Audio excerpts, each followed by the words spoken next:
We're making high-protein breakfast burritos with ground turkey sausage, fluffy eggs, and crispy roasted potatoes that hold together without getting soggy. I skip sauce inside the burrito and serve it on the side instead so they reheat well and still taste great. Hello, my name is Nicole Bonilla. If you love healthier recipes to our favorite foods, then you are in the right place. Now you're welcome to jot down these ingredients as we go along, or you can click on the link that's in the video description below.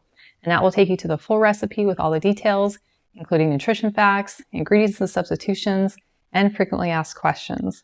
Now to make these burritos, we're going to start by roasting our potatoes. So I've just taken 2 small golden potatoes and then diced them about 1/4 inch thick. And all we need is about 1.5 cups of diced potatoes. And then in a bowl, we're going to add 2 tablespoons of some light olive oil. You could also use avocado oil, and half a teaspoon of paprika, half a teaspoon of garlic powder, half a teaspoon of salt, a few dashes of pepper, and then we'll mix those together. And add in our potatoes, mix those together in the seasoning. Now you can roast these in the oven, but I find using my air fryer is really quick and easy. So I'm just going to add these into my air fryer basket, spread them around, and then we're going to air fry these at 400 degrees for about 10 to 12 minutes. So after 11 minutes in my air fryer, these little potatoes are nice and crispy and golden and exactly how we want them. Now if you want these to be extra crispy, just let them cool for a few minutes, and then you can put them back into the air fryer for about another 4 minutes, which will really get them crispy. Oh, so good. Now we can let these hang out while we cook our eggs. Now I included a link to the ground turkey sausage and it's in the video description below. I went ahead and made a batch yesterday that's been hanging out in my fridge because it is so easy to batch prep, and then I use it in a variety of recipes. Now for my scrambled eggs, I love to have them nice and fluffy and just barely cooked. And I also love convenience, so I have found that I can just crack the eggs right into my pan and then just kind of scramble them in my pan. So I'm using my Hexclad hybrid pan, and these are my favorite because they combine stainless steel with cast iron and nonstick.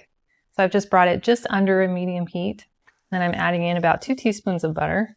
Then I can just crack in 4 eggs and about 4 or 5 pinches of salt and a few dashes of pepper. And then I'll just kind of start splitting the yolks open with my spatula. Now the key to this is using a nice sturdy silicone spatula, and then I'll be constantly moving these eggs throughout the pan as they cook. And then I can just kind of visually mix together the yolks with the whites. And as I find that they're getting close to being cooked all the way, but they're still kind of soft on top, I'll just come in and kind of flip them over. And those look perfect. So go ahead and turn off our heat. I'm just going to move them to a plate because we'll be using this fry pan later to toast our burrito. Well, now we can finish getting our burrito fillings ready. We're going to start by dicing up a tomato. I'm going to dice these up nice and small so they really fit down inside our burrito. And then to minimize any extra liquid in our burrito, I'm just going to take a paper towel, and then I'll put these tomatoes right on top. I'll just kind of give them a gentle squeeze to take out any extra liquid.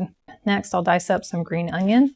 Now, if you want to have a stronger onion flavor, you want to dice down into the white, or if you want it to be a little more subtle, you can stay up here in the green. I'm going to do a little bit of both. Well, now that we have all our components, we can fill our burritos. Now for the tortillas, you could use any variety that you like. If you need like gluten-free or you want low carb, I found that the large burrito size works really well for these, but you could also use soft taco size if you want them to be a little bit smaller. Now it is critical before we fill these burritos that our tortillas are soft, and that's going to make sure that they don't crack. So I'm going to put both of them into my microwave for about 20 seconds just to get them nice and warm and pliable. So after 20 seconds, you can see they're nice and soft. And now we can fill them up. So we'll start with our burrito, and we'll add in our eggs. I'm going to start by kind of mushing these down because we have a lot of yummy things to put in this burrito. Next we'll come in with some of our ground turkey, and then our potatoes, and some cheddar cheese. You can use any variety that you like. I like using the sharp cheddar, and some tomatoes, and some of our green onions. Now, some people like to put the sauce inside the burrito, which you certainly can do. I prefer to just make up the burrito as is, toast it, and then dip it in my sauce afterwards. So before we close this up, I'm going to come in and just kind of squish all our ingredients down. So we're going to start by folding in the edges and tuck them down on either side of your burrito. And then we're going to fold one side over, scoosh all our ingredients inside, tuck in those corners, fold over the second side, and then we will flip it over. And it will just hang out while we make our second burrito, and then we'll toast them up. And then to toast these up, we're going to bring our pan just over a medium heat. And I'm going to melt in a little more butter. And then carefully lay in our burritos, flap side down. And then to help them toast as well as heat through, we're going to cover it with a lid. And then we'll just let that go for a couple minutes until it gets nice and toasty brown on the bottom. And while that's toasting, I'll go ahead and show you an easy way to reheat a burrito the next day. So here's one I made yesterday and just wrapped in foil. You can see we already toasted it. So I'm just going to take a paper towel that's slightly damp, wrap the burrito in it, and I'll put this in the microwave for a minute. So after a minute in the microwave, our burrito is nice and warm, but we do want it to get a little toasty again. So once these are done, we'll drop this back in our pan. These guys are ready to flip. Ooh, perfect. Now we'll let these toast for about 2 minutes while the bottom gets nice and golden. These 2 burritos are done, so we'll go ahead and take these out. Oh my goodness, they smell so good. And I'm gonna add a little more butter. And I'll throw this guy back in and put on our lid so it can heat through. I'll flip this guy over. Oh, nice and crispy again. Well, this burrito is done and ready to serve. Now you can decide what sauce you want to dip this in, and I have several dressings that I highly recommend, including my cilantro lime crema, my cottage cheese ranch dip, and my honey mustard. And I've included links to all 3 of these in the description below if you'd like to check them out.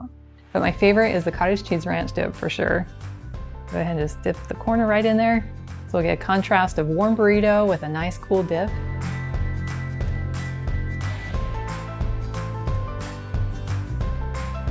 That is incredible.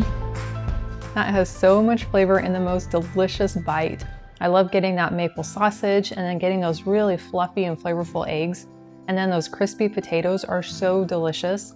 And then having the few fresh ingredients, including the onions and the tomatoes. And that dip on the outside just takes it over the top. And I love that it's high in protein and made with clean, natural ingredients. Now, if you could use more healthy inspiration on a regular basis, I invite you to join my email list. All you have to do is click on the link in the video description below, and that is the best way for us to stay connected. And I want to thank you for joining me today in my kitchen. I've included the link to this full recipe, and it's in the video description below, and that will take you to my website, gentletummy.com. And I also invite you to like and subscribe to my channel if you haven't already, and I look forward to having you in my kitchen again.